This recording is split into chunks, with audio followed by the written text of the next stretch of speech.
Welcome into Surviving Paradise, the podcast that takes a sometimes serious, oftentimes humorous look at the claim by Jehovah's Witnesses that they're living in a modern day spiritual paradise. This week especially, I'm your host, Stacy Bauman, former elder, ministerial servant, and a kid raised as a Jehovah's Witness in the 70s and 80s. As I do, just a small warning, some of this stuff can trigger folks. Please know that the sarcasm, humor, experiences, all of it, simply my perspective, never meant to offend. Thank you for being here. This past week, millions of people consumed far too many carbs here in the United States. It was Thanksgiving weekend, and I'm guessing many people overdid it. Or maybe I just want to feel better about myself because, folks, I overdid it. Big shock.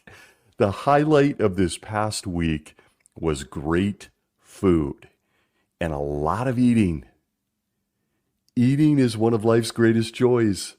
Is there anyone that's going to argue that? And who doesn't appreciate an amazing cook? Making it even more ironic that I personally can't cook to save my life. I'm throwing myself under the bus here, and I actually hate it. I don't enjoy cooking whatsoever. I know, I just sparked controversy, but I got stories, most of them very embarrassing. I'm very bad at cooking. Needless to say, I think that most people love food, and that food plays a significant role in our lives. Wow, what a profound comment, Stacy. I love what George Bernard Shaw said. He said, quote, "There is no love sincerer than the love of food," end quote. So true. Food seems to bring people together.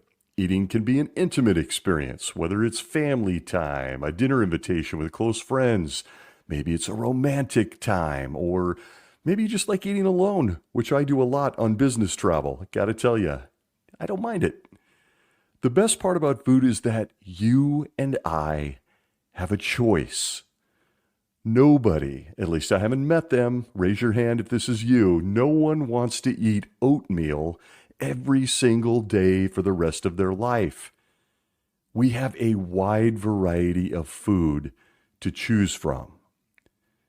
With all of that said, it should come as no surprise that the leadership of Jehovah's Witnesses has a lot to say about what and where we all eat. I know that surprises no one. With well over a century of telling people how to dress, what to watch, what to listen to, what parts of their body to shave, and even commenting on what is appropriate versus inappropriate hair color for the sisters, the women among them, the governing body has a long history of commenting on what and where we eat. I guess that may surprise some when you see several members of the governing body on JW Broadcasting. Okay, I'm going to get it out of the way early because some of them appear to, well, look, I'm going to try to be sensitive here, but they appear to really enjoy eating. I'm not judging, considering my own habits. But is it safe to say they aren't missing any meals up there on the resort compound in New York? Is that safe to say? Video has exposed it. I don't think there's a lot of gym rats on the governing body. That's just my take, which really makes me wonder if they instruct the publication illustrators to draw them as buff kings in all those pictures of them in heaven. Remember, that's where they're headed. And they sure look good once they get there. When you've canceled your gym membership here on earth, is it any wonder you fill your publications and your videos and dramas with shots of what you look like in heaven, looking a lot like pop singers of yesterday, Kenny Rogers or Michael McDonald, except you're really buff now. You've got the big guns, the lean arms, you've got abs, you're all wearing white togas, and it looks like you've been hitting the squat rack based on some of those leg shots on those horses. I always found that a little curious, considering, I don't know, let's use him as an example. Mark Sanderson will be a genderless, invisible spirit king, but when you control what's illustrated in the publications, you have them draw you the way you want to look, right? Look, I would do it too. Guilty. Also, there are clearly no McDonald's or In-N-Out burgers in heaven. That becomes very apparent from the illustrations. So maybe Jesus has a diet and fitness program for his 144,000 kings. When they arrive, I don't know. Who knew, huh? I often find myself watching their videos and thinking, yeah, there's no way that guy can draw that bowstring like I saw in the Watchtower, considering his top button looks like it's about to bust loose. Look, I'm going to get the bad jokes out of the way early. It all changes when you go to heaven and you look like a buff clone army. And well, after all of that said, and taking a shot at the governing body and their physiques, this brings me back to food. Despite the aforementioned, the governing body wants Jehovah's Witnesses to know that they have a choice in what they eat. No, they aren't tapping into a cookbook, but wouldn't you know it?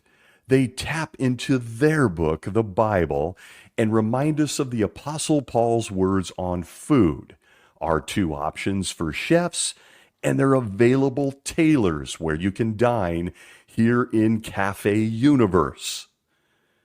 Currently featured on the only website powered by Holy Spirit is a talk by governing body helper Ronald Curzan. You probably recognize him. He's had a few. He has had some real doozies when you look at his talks and videos over the years. I found myself wondering if he got jilted when I watched this with the most recent kingly appointments. Did Ron go, God, I've given a lot of these great video talks. Why wasn't I chosen? I don't know. It crossed my mind, but here he is. And he spends the next 10 minutes and 55 seconds instructing Jehovah's Witnesses how and where they can eat. I wonder if a talk this length qualifies as fast food. I don't know. It just crossed my mind. Did he just pop through the drive-thru? Not sure. But I am here to review the meal Ronald Curzan is serving up currently on the website. And I got to say, this is new territory for me. I'm not a big Yelp user. Anybody out there hit the Yelp? So bear with me here.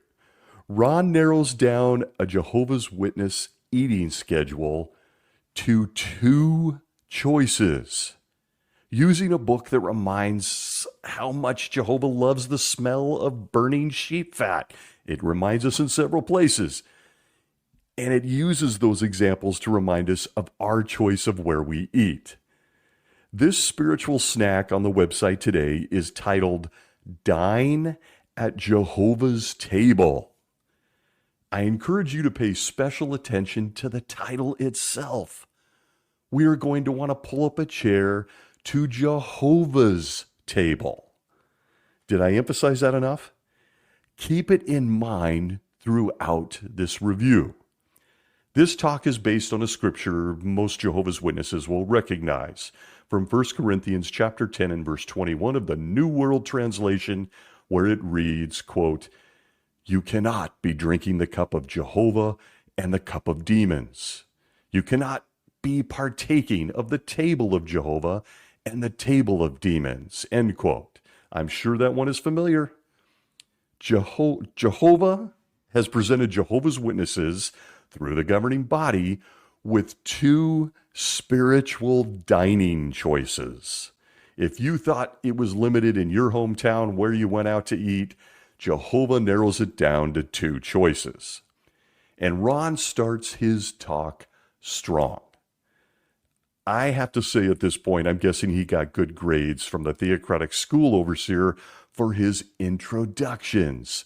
His opening comment is this, quote, "You are what you eat." We all know that familiar phrase. It refers to what we may choose to eat. Well, it could be junk food or it could be healthy food, end quote. Ron's intro. And with that, I have to admit I got secondhand embarrassment, or what I guess the younger generations call cringe. Am I being cool here? Cringe. I cringed. I desperately wanted the camera to pan at that point in the talk to several members of the governing body to see if they too winced like I did, or if they popped the top notch on their belts. But alas, it didn't happen.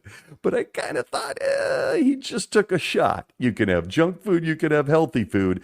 And a few of the guys on the governing body who want this talk given, look, they're not going to win a marathon or a bodybuilding contest. Is that being nice? As someone that can demolish an entire bag of chips in one sitting, this guy, I feel your pain, Ron. I've made some bad choices myself. By the way, a junk food hack for anyone interested, I'm just throwing this in here, it just popped into my head. Look, if you're going to watch a movie, do this. Buttery popcorn, super salty, throw in a mix of hot tamales and M&Ms, great for movie night. Love it. Give it a shot. But that's junk food. Just a warning, it's going to spike your insulin. But give me yours. Give me yours. I'd love to hear it. But I think I know where this talk is going. And I doubt it has anything to do with carbs or excess calories. I get it. We have choices on what and where we eat. Got it. Okay, go on, Ron. He continues, quote, our choices can impact us physically as well as spiritually. So if you are what you eat, you are what you see and what you hear. And that's especially true when it comes to entertainment. End quote. Oh no.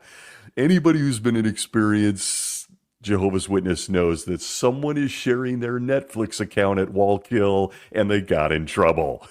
Somebody saw your HBO Max history and it isn't good. Just a reminder, I've done past episodes on their obsession with entertainment, so I'm not going to beat the drum today. Before the internet, it was the greatest source of satanic evil on the planet. Modern day entertainment. Endless articles on movies, music, dancing, video games, how it was all demonic, table of demons, and encouraging a life of endless sex. They mention movies by name like Saturday Night Fever, The Exorcist. They literally are in the publications. Access the library. They mention music bands by name like Guns N' Roses in the library. Car groups in field service featured conversations about how KISS stood for Knights in Satan's Service and we shouldn't be listening to Beth. That's a very bad song. They're demonized. I could go on. But the history with the governing body and entertainment for Jehovah's Witnesses is well documented. How about one reference as we move on? The Watchtower of 1983, January 15th, pages 3 and 4. What is your kind of music? Know where this is going. Quote, but should raucous music and other popular music with sexual overtones conducive to loose morals be featured at gatherings of Jehovah's Witnesses? Never should that be! Exclamation point. During recent years, however, even with some elders and parents condoning it, there has been a tendency to be lax in this respect. Some of this music has exalted immorality, rebellion, drugs, and even spiritism.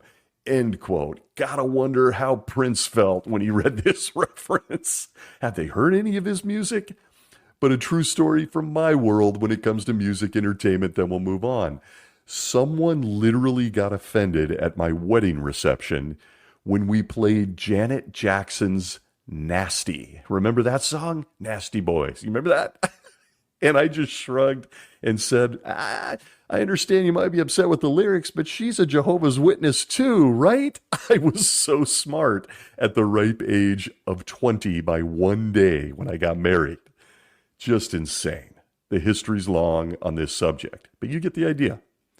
I'm not going to turn this discussion into all things entertainment, even though Ron alludes to it several times. It's what Ron says next in this talk that interested me more. And while food is the illustration, it centers mostly on our choices, including our choices of foods and where we dine. He says, quote, we're reminded that each day we have a choice to make when we wake up. Will we pee standing up or sitting down? No, he didn't say that. Sorry. Back to the quote. Will we partake of the table of Jehovah or the table of demons? End quote. Oh no, here we go, Ron. And I know all about where he is pulling this from. As always, a reminder, even kids and teenagers are watching or hearing this talk on the website. And I gotta say, speaking from experience, I never once woke up with my first thought or choice being, gee, which table will I pull up a chair to today? Jehovah's or the demons? Nope, I never had that thought. It was more like, gee, should I eat some eggs and toast? But Mom got Lucky Charms. That sounds better. That's just the truth. But if you're going with Ron's line of thought here and his bosses, the governing body, you should never consider Lucky Charms, by the way. I can't believe I even said that. Not because they're filled with sugar, but because of the name Lucky and the leprechaun on the box. That cereal is demonized. Literally heard that once in the 70s. Not kidding, but never mind. I'm sure Ron is going to tell us how to apply Paul's words to the ancient Corinthians in 2024. We've got two tables. We've got Jehovah's or Lucifer and friends. And this couldn't have been written by men who were, I don't know, mostly in agricultural society, could it? Not. Is there any chance? I say that because, well, this choices on what we eat thing has been around since, I don't know, the beginning. This whole concept, this illustration has been around in the Bible, written by guys that, I can confirm we're part of an agricultural society. This stuff's been around since the beginning of the book. Remember, we got a tree. It has fruit. We aren't supposed to eat its fruit. We're not supposed to eat from it. But, well, a talking snake, obviously Satan's table, tells us we can. And so let's keep that theme going throughout the book known as the Bible with two tables. You got Jehovah or you got the table of demons.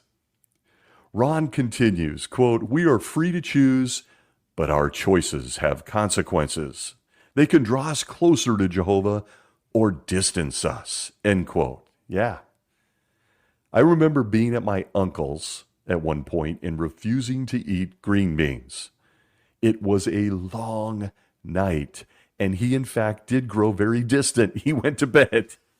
But I eventually sat there all night with my other cousin, and we ate cold green beans hours later. But I got you, Ron. Our choices are where we eat. They matter. And for a Jehovah's Witness, myself included, I'm hanging on every word here. I can't imagine where this is going. But I have to tell you, we don't wait long. Because Ron, Brother Curzan, next says, quote, most people today choose the table of the demons, and the consequences are plain to see. Their actions reflect what is on the menu of the table of demons, and that is the works of flesh, listed at Galatians chapter 5, end quote. And I can only assume Ron means verses 19 and 20. He doesn't say, which tell us in Galatians 5, quote, now the works of the flesh are plainly seen, and they are sexual immorality, uncleanness, brazen conduct, idolatry, spiritism, hostility, strife, jealousy, fits of anger, dissensions, divisions, sex, envy, drunkenness, wild parties, and things like these. I am forewarning you about these things the same way I already warned you, that those who practice such things will not inherit God's kingdom, end quote. Looks like that's the menu that Ron's referring to. I'm going to guess. And I just don't have the heart to tell Ron that I saw all those same snacks mentioned in those verses. I saw them among Jehovah's Witnesses, folks. Am I alone? I know I'm not. Some of them hid some of those practices, those menu items for years. Lots of Jehovah's Witnesses breaking their spiritual diets to eat some of that junk food. I mean, for example, those verses, as Ron pointed us to, mention drunkenness. I'm going to say it. I have a whole episode on it. Weekly, I saw Jehovah's Witnesses drunk. Many of them elders, and most especially elders' wives in our congregation. That's a fact, folks. Not taking shots at anyone. It's a fact. Do I need to point to governing body members not being at meeting on Sunday and being spotted in liquor stores buying shopping carts of booze when they should be at the Kingdom Hall? Lives are on the line after all, and you're a future king. Well, we don't know where he is now, North Carolina somewhere. But it also mentions wild parties all the time. Jehovah's Witness parties can be epic, and they often end in judicial meetings. It mentions fits of anger. Folks, you ever been to an elders meeting? Ever been to one? I was the ripe age of 25, and I was watching elders go after each other in meetings. It mentions dissensions. A lot of junk food in those verses. Oh, please, come on. Dissensions? Do I need to talk about the infighting in a congregation? But Ronald Curzan says this food you can only find on the table of demons. Ironically, the same demons that Jehovah allowed at one point to come back to his house in heaven after the flood, after watching everybody get drowned, including their hybrid kids, and even let them set their table in his house, heaven that is, until Jesus decided to kick these same demons out of heaven in 1914. Allegedly. Did Ron or his 11 bosses think this talk through? No, you don't say. They rarely do. But he wants you to know that there are two tables because Paul said so. It's just that Jehovah let the demons set the table at his house for a few centuries. I don't know. You got me. He let them back in to set the table at his place in heaven until 1914. I don't know. Don't think too much. Ron's giving us a talk here. But Ron wants you and I and all Jehovah's Witnesses to focus on free will, your personal choice as to what or where you get your meals. And again, I don't have the heart to tell him that it was Jehovah himself that made man in his image, and all you have to do is say, don't eat over there, don't eat that spiritual junk food, and guess what most humans will do? The same ones Jehovah made in his image. That is exactly what they will want to eat, the food you take away from them. Ever seen this in real life? In fact, it was Jehovah that started this with a tree in the Garden of Eden. He put a plate of gorgeous cake and ice cream on his table, and he told his they were perfect kids, he told them, look at that over there. Doesn't it look tasty? Don't eat it. But well, wouldn't you know it? Despite being perfect, something in you and I can never say we've been, those two perfect kids ate from the food at the junk food table. Human nature and stuff. When you're perfect, and you and I are imperfect. And Ronald Curzan and his guys in New York want us to know that we should never eat the junk food or go through the demonic spiritual drive-thru. It's bad for us.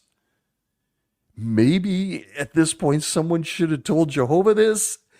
I'm just taking this from his book. You might call it his cookbook, in line with this whole talk.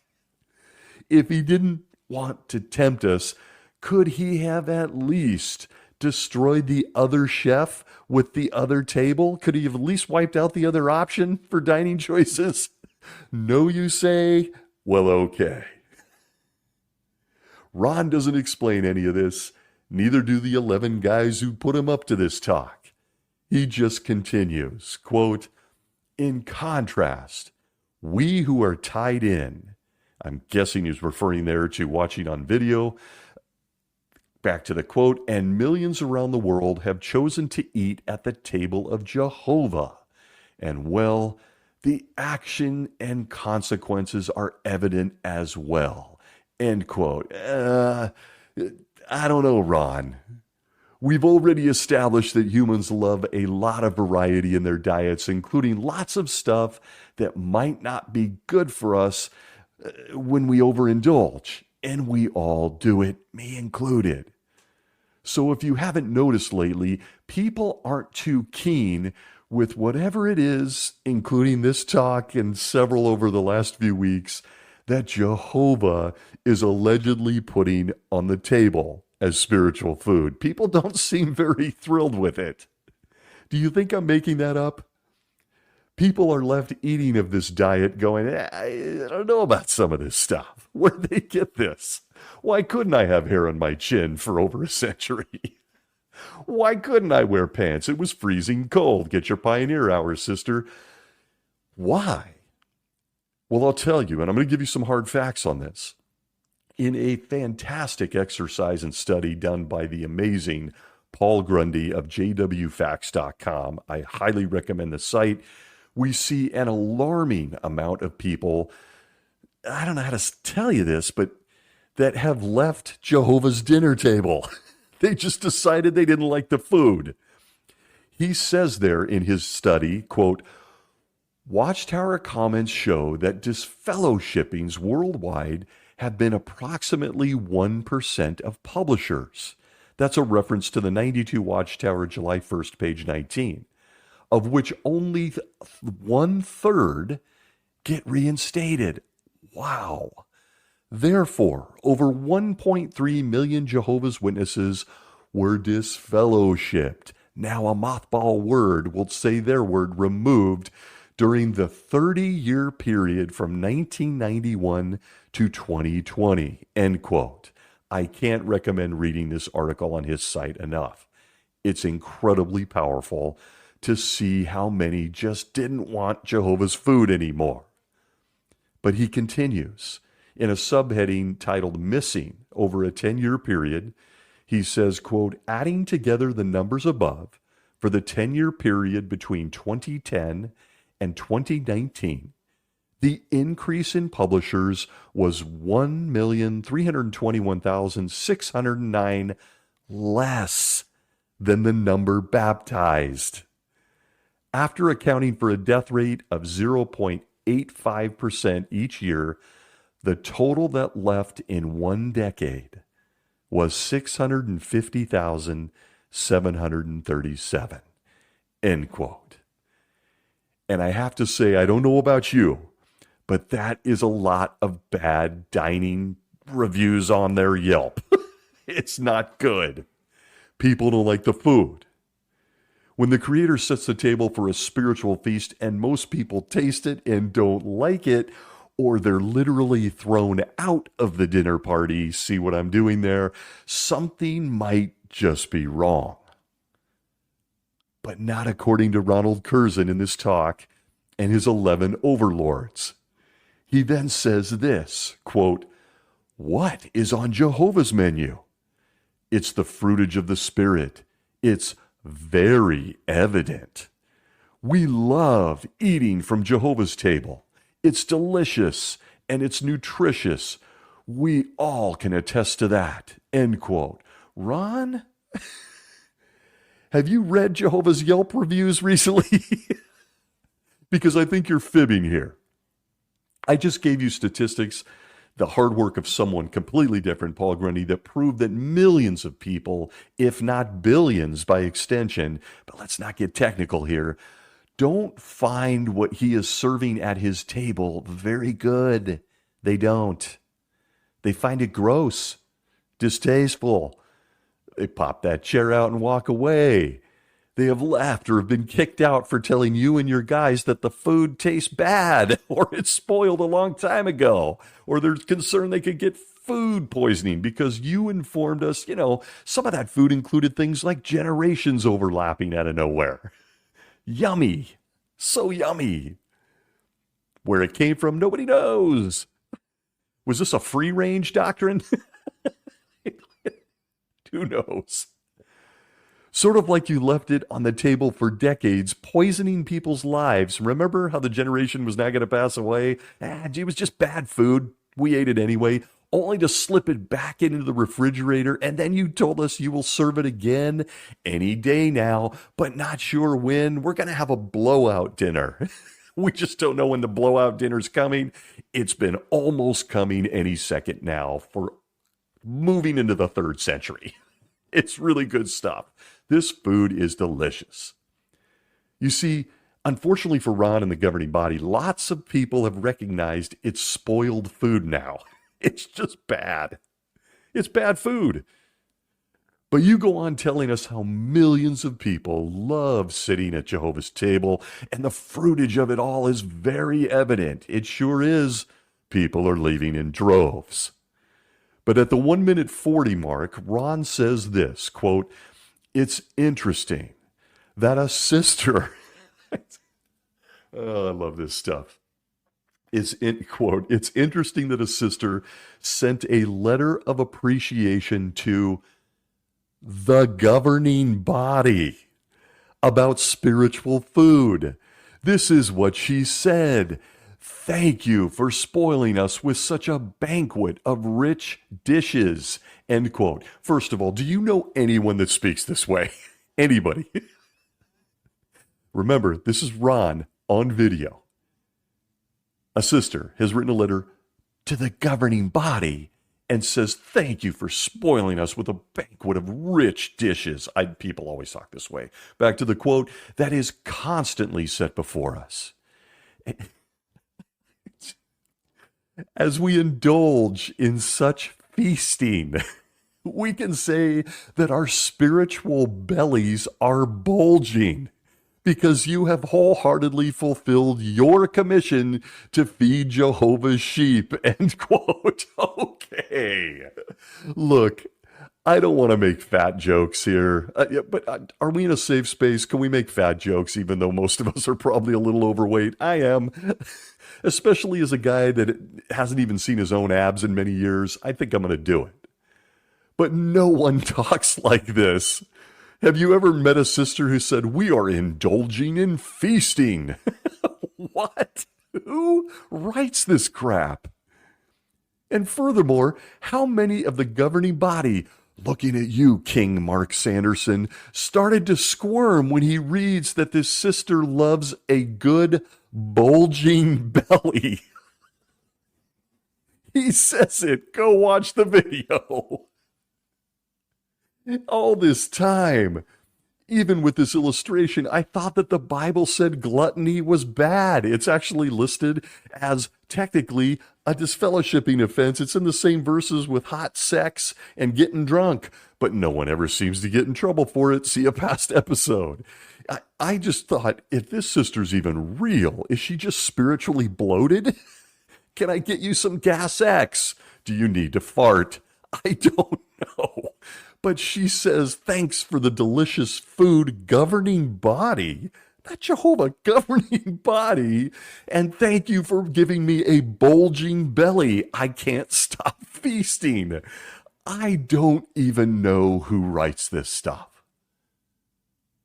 What the hell did Brother Curzan just say into the camera? Did he just say a nameless sister wrote a letter of appreciation to Jehovah for all that spiritual food on his table? No. Couldn't she just have prayed and thanked Jehovah personally? I'm re-listening. Nope. She said she sent a letter of appreciation to the governing body.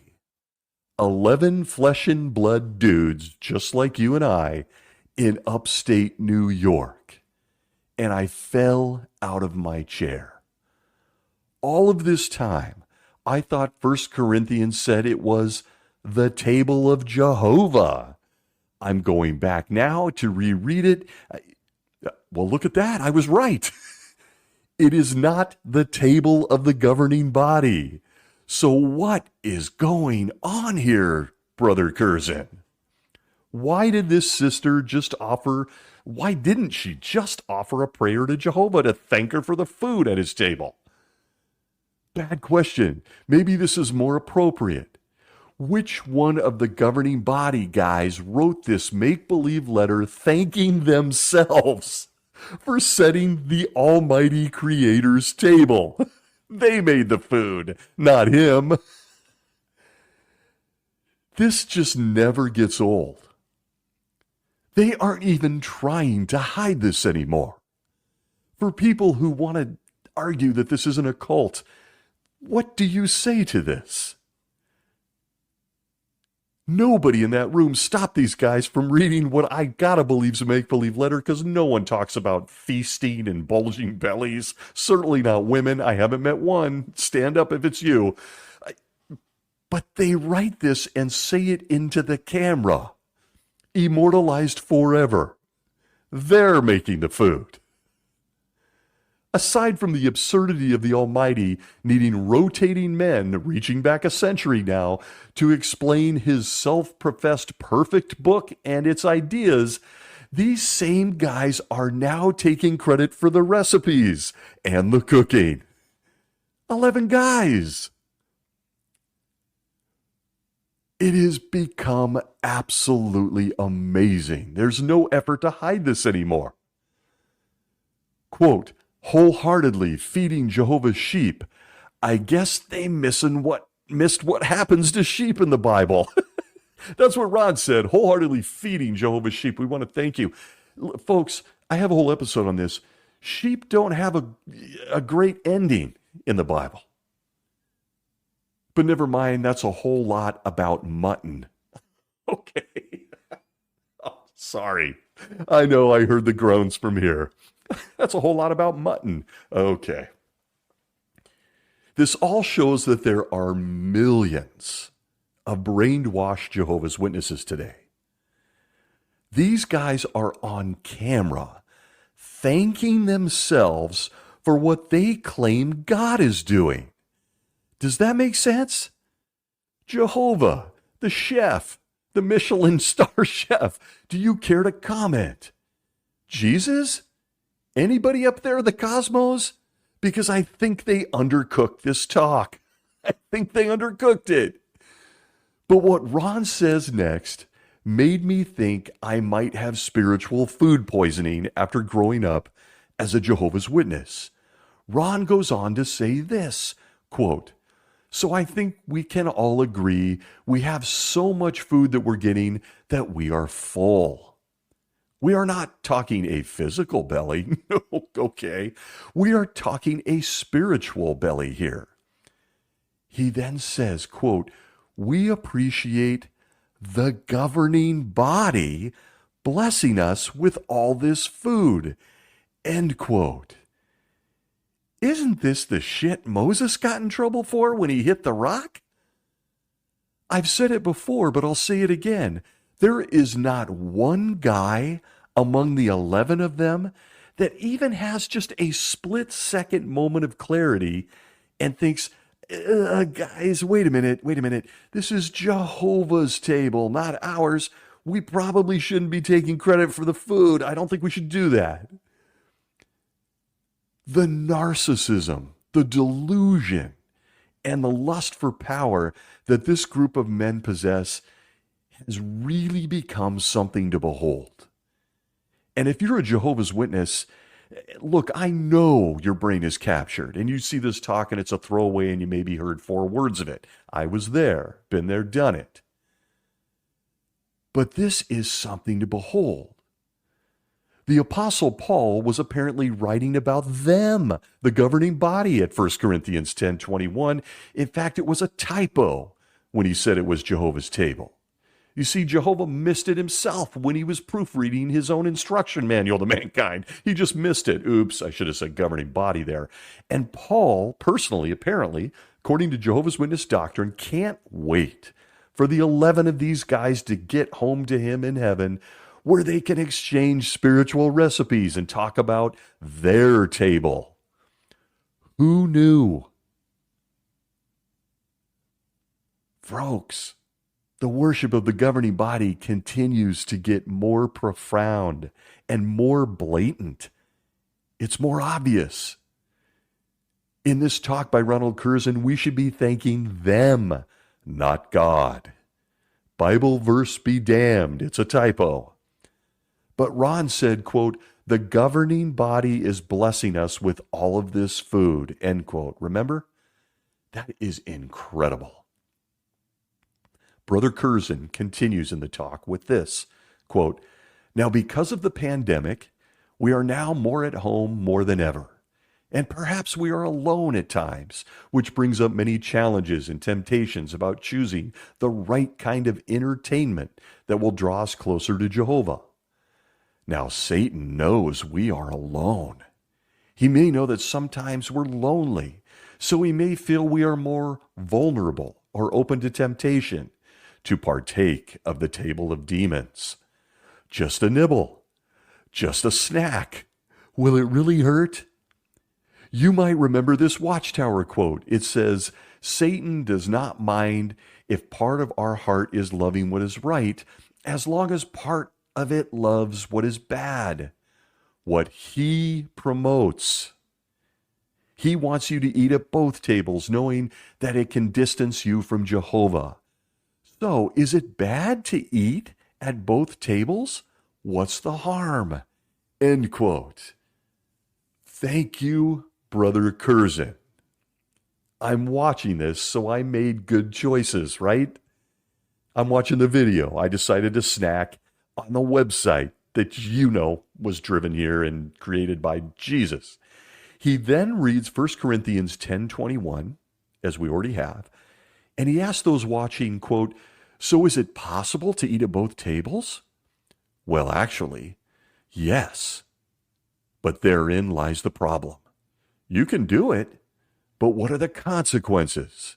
Some lead a double life. They try to eat at both tables. How does Jehovah feel about that? End quote. Well, to be honest, Ron, I don't think he seems to care. I know, that's controversial. I don't think he seems to care. Because if a Jehovah's Witness takes the time, it takes almost nothing. Please do it if you're a witness on the fence. It takes almost no time to go back to Charles Taze Russell, Chuck, or Judge Joe Rutherford, what a guy, or even former governing body members Leo Greenlees or Ewart Chitty. Well, I don't know how to tell you, Ron. Those guys, all four of those guys that I mentioned, I just pulled them off the top of my head. They're all leading double lives during their lifetime. If you need a more recent comparison, I like to keep in mind that elders in each of the congregation of Jehovah's Witnesses are appointed by Holy Spirit. We're told even the angels are involved. Your words, Ron, and your 11 bosses, not mine. And many of those elders appointed by Holy Spirit, Jesus watching on, he said, I like that guy to be a shepherd. Many of those same guys were harming people for decades, especially kids. I know the Holy Spirit is never wrong. Neither is Jesus. He's the king. And he personally appointed these guys and sent some of them into private settings, environments. You talked about being alone, and Satan knows. He sent elders that were harming kids to be alone with kids. So I don't really want to comment on questionable entertainment. It seems boring at this point. I personally knew many appointed men, much less just those lowly publishers, that were leading double lives, Ron. They were eating at both tables. I can only assume Jehovah's okay with it because he watched it and he appointed some of these same men to positions of oversight, fully knowing that they eat at both tables. Right? Not deniable. It's a fact. One you can't explain, Ron. He goes on to explain that the very next verse, 1 Corinthians 10:22, which says, quote, or are we inciting Jehovah to jealousy, end quote. Look, I simply don't have the time to explore Jehovah's jealousy. I've got a past episode where I give him a personality test. It's fun. Go listen.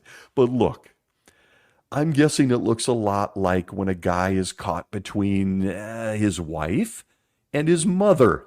That's a fun dynamic, isn't it? And the two ladies are asking him who makes the better apple pie. Either way, this is about to go sideways real quick. Jehovah wants you to eat at his table exclusively. He doesn't want competition. But Ron goes on to explain that Jehovah's Witnesses need to be very careful about rationalizing that they can have a cheat day and eat what they want. Not kidding. He even used the word. He says you can't nibble at Satan's table. And at this point in his talk, it becomes clear why this talk is happening at all. See if you can pick up what Brother Ronald Curzan is putting down. Quote, "What's the harm? I've been in the truth for years. I've been at Bethel for quite a few years. Maybe I'm a commuter, a remote worker, LDC. I can handle it. I'm mature." Really? End quote. I encourage you to go watch his facial expressions. Some problems never die. Many former Bethelites will tell you that the parties in New York are legendary. The alcohol flows. Even the judge was having kegger parties. There's photographs. And now that Heaven's 11 is dealing with more remote Jehovah's Witnesses since the pandemic, I'm guessing that there has been a few problems. People have been nibbling on stuff Ron doesn't want them nibbling on. What he says next shines a light on a few things. He jumps down to 1 Corinthians 10:33 of the New World Translation and reads it with a slight addition. He inserts something. He says, quote, "Therefore, whether you are eating or drinking or doing anything else, including entertainment, do all things for God's glory," end quote. Ronald Curzan.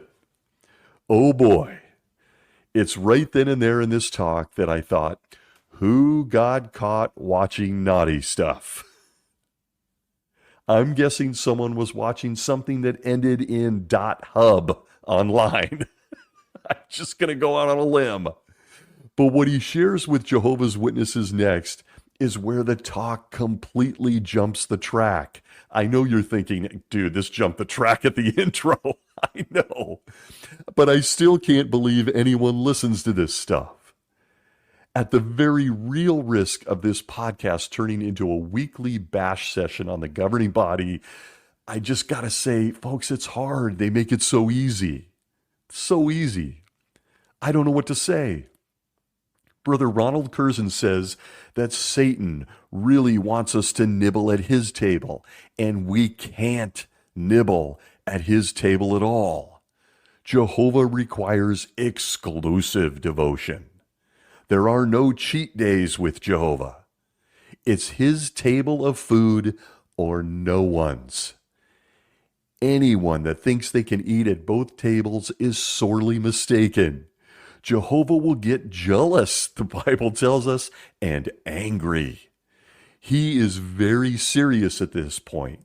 He now sets out to give us someone that we, you and me, and all Jehovah's Witnesses watching and listening can look to as a Bible example of someone that we can follow closely, someone that we should emulate, that we should copy, somebody that we should act like, someone that would never eat at the table of demons, even if he was remote or lonely. I really want you to hold on to that. Nothing could get this person that Ron shares with us next to eat at both tables. And it's a person you knew where you'd find him in the Holy Scriptures.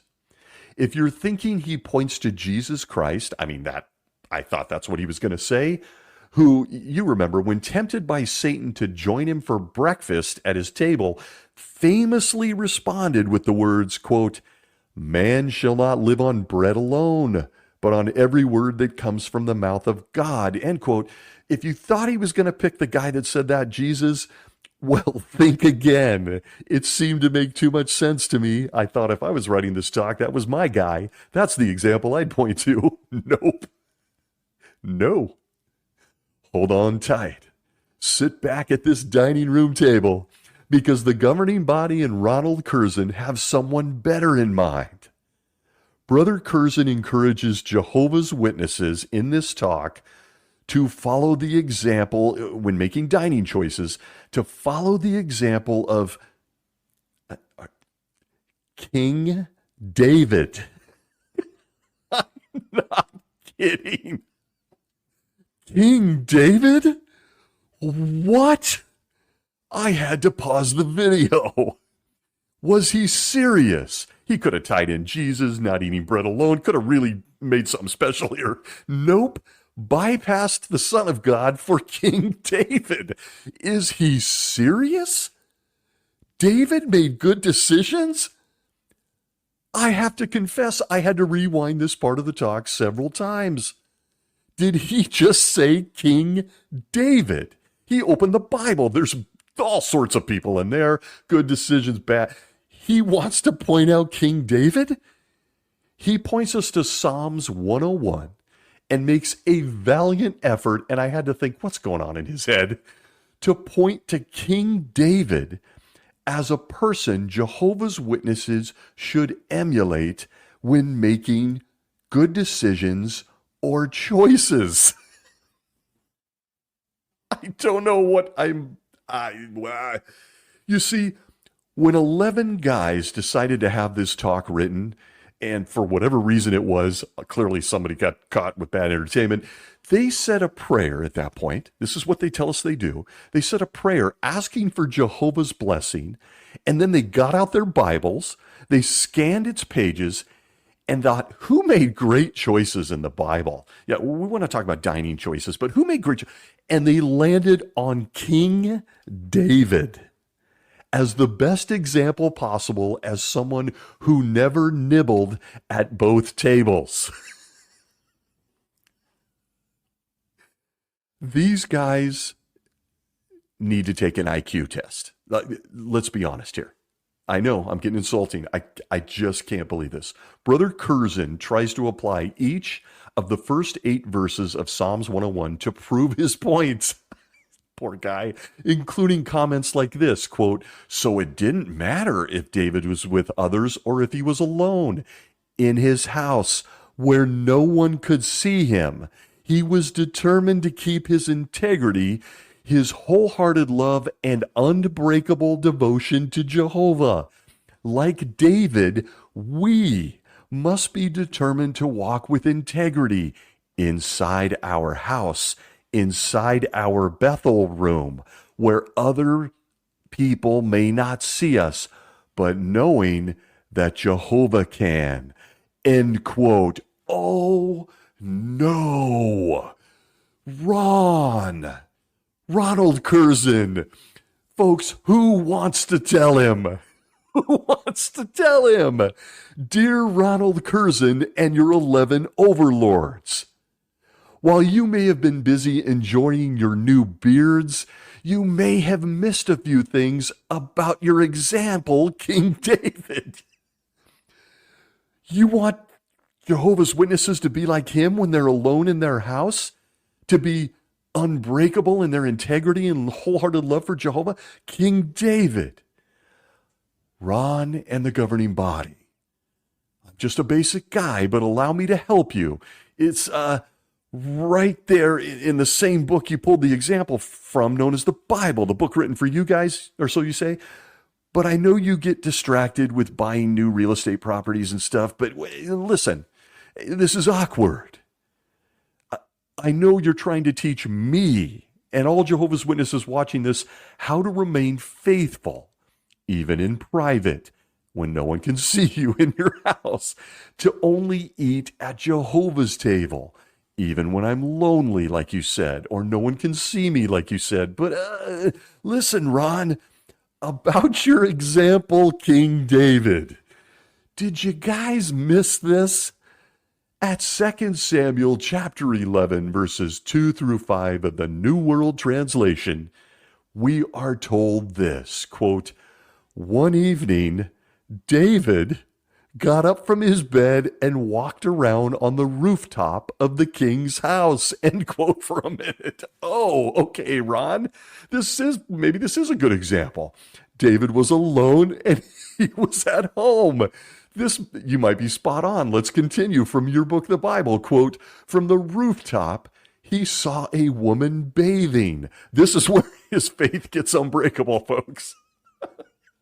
Sorry, back to the Bible. Quote, and the woman was very beautiful. I'll bet. Quote, David sent someone to inquire about the woman, and he reported, is this not Bathsheba, the daughter of Eliam and the wife of Uriah the Hittite? Then David sent messengers to bring her. Well, this is going sideways, Ron. He was alone. Wait a minute. So she came to him, and he lay down with her. The Bible has parentheses in the New World Translation which include this fact, quote, this happened while she was purifying herself from her uncleanness, end quote. Apparently, David wanted her so bad he slept with her during her period. Didn't stop the guy. Very sensitive guy. What an example. The Bible continues, afterward, she returned to her house. The woman became pregnant, and she sent a message to David. I am pregnant, end quote. I am sorry for the laughter. I said it last week. How did this talk see the light of day? This example of King David, well, I got to tell you, Ron, it went sideways quickly. Same guy, Ron? Is this the same King David Jehovah's Witnesses should be like? That's unbreakable in his wholehearted love for Jehovah, even when he's alone in his house. This is the guy that only eats at Jehovah's table and never entertains himself with bad things, even other guys' wives. And as if that wasn't enough to consider, isn't this the same King David who also at another point in his life decided to kick his chair out and leave Jehovah's table, despite Jehovah telling him he couldn't leave the table? You know, like you tell a little kid. But David said whatever and left anyway. He pulled up a seat at the table of demons. You see, Ron, you can read that account at 1 Chronicles 21 and verse 1 of the New World Translation, where this example you want us to be like did this, quote, then Satan stood up against Israel and incited David to number Israel, end quote. You remember? Jehovah was really pissed at David for counting his troops and accepting the invitation to the table of demons. He was so mad at David that he gave him 3 choices for his punishment, and it wasn't eating cold green beans or no dessert for a month. No.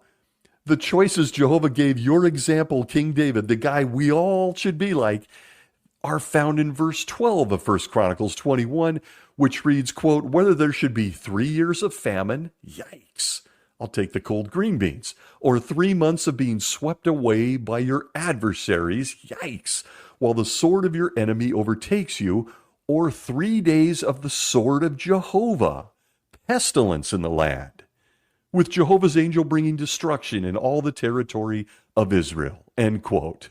Wow. Surely, the example that you're pointing out to us, you and the governing body, about who sits at what table and where to nibble and all that stuff, your favorite guy, the guy who makes good choices, King David, makes a good choice here, right? He takes personal responsibility and accountability in both of these stories, whether it was Bathsheba and all that, or it was counting his troops and all that. Certainly the guy you want us to emulate makes good choices on where to dine, right? Wrong, folks, wrong. As the Bible tells us, Jehovah goes on to kill the innocent baby that Bathsheba gives birth to. And David, the same guy we're supposed to be like according to the governing body, does the following. At 2 Samuel chapter 12 and verse 20 of the New World Translation, the Holy Book tells us David did this, quote, so David got up from the ground.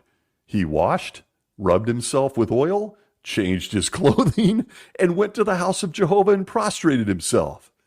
Afterward, he went to his house and asked for food to be brought to him, and he ate, end quote. What? That's right. King David, your example, thanks, Ron, even when alone in his house, is perving out by watching a hot chick take a bath. He abuses his power, has her brought to him for what may have been very non-consensual. There's a very good chance this was an assault. Then David has Bathsheba's husband murdered. Then Jehovah kills the baby. And you ask, what did King David do? Well, folks, he just changed his clothes and he finds a seat at the dining room table of Jehovah and he eats. Maybe this is what Ron wants to emphasize.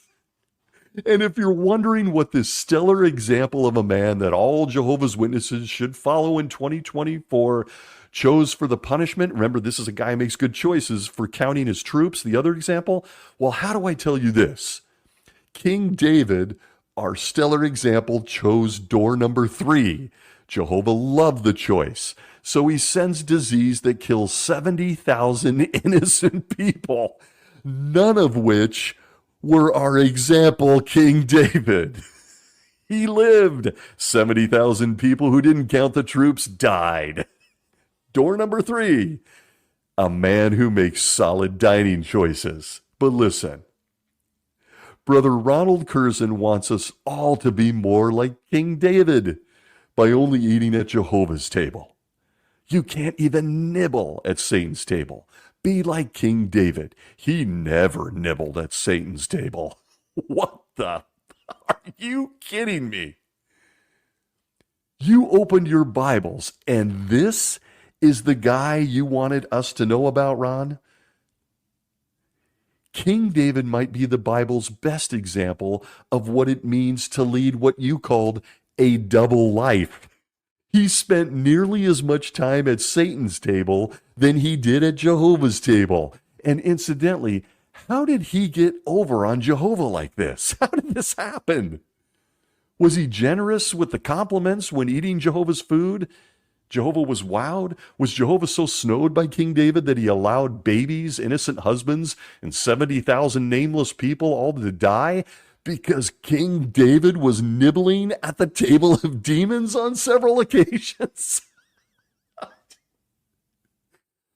This organization and its top men have become punchlines. There isn't a smart one in the bunch.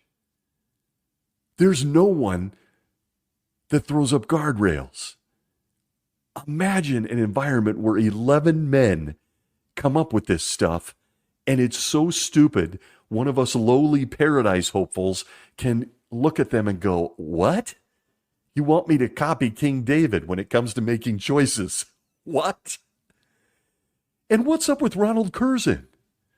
Did he not read this outline and think, guys, this is really dumb? He goes on in this talk to use an illustration of a firewall that I have no idea how to explain. It's so stupid. Go watch it. Maybe you'll enjoy it. Don't know. And he continues in this talk to harp on entertainment, which really proves to me a bunch of Bethelites got busted on OnlyFans or with their Netflix history. It's obvious. Somebody got busted. But just when you don't think this abomination could get any worse, Brother Ronald Curzan returns to Psalms 101, 3-8, and calls it a menu for what you can eat at the table of demons. Just when I thought I was recovering from the laughter that literally gave me a headache, and I apologize that it came out again here, I just can't believe any of this. He says this, quote, "It's almost as if we can imagine if David was alive today." Same guy. And he had a remote control, a TV remote control in his hand or a mouse, and he was clicking through the internet. How he would view a lot of things we have access to today, end quote. He goes on to read the verses claiming David would never look at bad things and interjects modern entertainment examples into his reading. I just watched on thinking, I got to tell you, Ron, If David couldn't even handle seeing one beautiful babe take a bath without killing people, I would hate to see what David would do with an OnlyFans account. What would he do? You mean to tell me the same guy who couldn't handle a beautiful woman taking a bath would have a remote control in the internet and he would just turn it off, Ron? I don't think so. I sure hope the governing body has a future paradise dweller picked out to greet King David during the resurrection. Can you imagine? Maybe they'll refer to this talk and say, wow, you were really great not nibbling at Satan's table. And they better be tough. Whoever they choose to study the Bible with King David, a whole other stupid subject, it better be tough. I'm sure King David, who the Bible tells us had at least 8 wives and an untold number of concubines, will be absolutely thrilled to learn that he won't even be allowed to have one woman, not one, for all of eternity. He will live alone for all of eternity in paradise. He's a resurrected person after all. Maybe payback is a bitch in this case. I don't know. But in an unbelievably mind-numbingly stupid example of someone who made horrible choices and nibbled at both tables, he goes on to say that David, the man who seriously couldn't handle being around women in multiple cases in the Bible, would just turn off the internet or his, OnlyFans account. Sure. There is even more that this guy covers in this talk, particularly from Psalms 101, that is nothing short of incredible. I'm not going to cover all of it, including David never eating, as he says, quote, with liars or those that slander, end quote. I guess he can forget a coffee date with Jeffrey Jackson or Judge Joe Rutherford. He of millions now living will never die fame. It's a lie. I guess he's not going to have a coffee date and eat at that table. Scratch that. I'm being stupid. Those 2 guys will be in heaven anyway, and David will be stuck here on earth alone without a woman. You gotta love the Jehovah's Witness doctrines. They're really something for those of us who allow our brains to fire. I can't help but mention that similar thoughts cross my mind for Ronald Curzan as well. He's given this talk. Is he excited to eat at Jehovah's table in paradise? I know, random thoughts, they're back. How much is Ronald Curzan going to be enjoying strawberries or a green salad for dinner in year 1 million of his life in paradise? Still going to love that green salad? Will he lean over to the now resurrected and also single and alone Noah and ask him if he remembers what beef tastes like? Hey, Noah, remember what meat was like when you got off the ark? These green salads are getting old. Will Noah remember the 2 cows he got on the ark? And will he be offended that Ron asks him this question? I can't. Will King David overhear Ron and Noah talking and beg to watch a woman take a bath just once? Can I just see one naked girl? I have so many questions. And they started in my youth with this organization. With each passing week, I literally find myself at a loss for words on how juvenile and insulting this religion has become. I'm sorry to repeat it. It's mind-blowing. Truthfully, it always has been juvenile and stupid. But I at least find myself longing for the facade of years gone by. The idea that Jehovah's Witnesses were smart. I'm sorry if that comes off insulting. Even if it was only us when we were Jehovah's Witnesses that believed it. These talks are so stupid and so insulting to grown adults. Ron wraps up the talk by reminding us that our choices have consequences. He quotes another Watchtower article about making wise choices for entertainment. Seems like a thing. He says, quote, remember, you are what you eat. So continue to eat and partake exclusively of Jehovah's table. End quote. As he concluded his talk with that comment, I instantly remembered the following announcement. It comes to us from their announcement page. Quote, beginning the week of July 14th, 2025, the book Lessons You Can Learn from the Bible will be considered at the Congregation Bible Study. End quote. For those that aren't familiar, that's right, folks. Starting in July 2025, when you pull up and sit at Jehovah's table, adult Jehovah's Witnesses will sit down and be served mashed up peas and baby food with a comprehensive deep dive study of a children's book, a book for kids. What a feast for the adult mind of Jehovah's Witnesses in this time of the end when any second everyone could be killed, right? I, too, would like to thank the governing body for a bulging belly. That's all they got. All they got's a kid's book. I'm sure my belly would be bulging too, sister. Look, I can send them some Pinterest recipes. Something tells me they won't take my call. But in conclusion, consider one more reference from the Watchtower of 2011, February 15th, page 19. Do you really appreciate your blessings, is the article? It tells us this, quote, for example, paying attention to apostate propaganda can becloud our thinking and blind us to the value of the spiritual food at the proper time made available by Jehovah through the faithful and discreet slave. End quote. Much like the governing body and Ronald Curzan, you and I have a choice on what or where we can eat. I can say with confidence that being like King David isn't the best idea. It isn't the best idea. Today you'd go to jail, but he's a good example. And so I'm going to do the unthinkable. Please, anyone that took the time to listen to this nonsense, please, please, please grab a chair and pull it up and spend time at Jehovah's table. You do not need apostate food. Appreciate that food at the proper time from the 11 guys in New York. Take a nibble.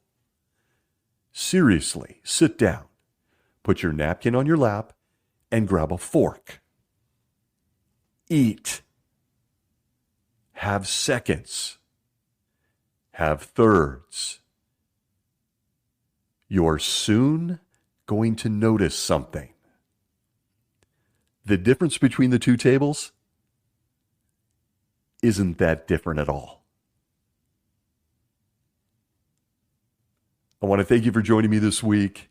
I hope you're warm and well fed wherever you may be. Be well.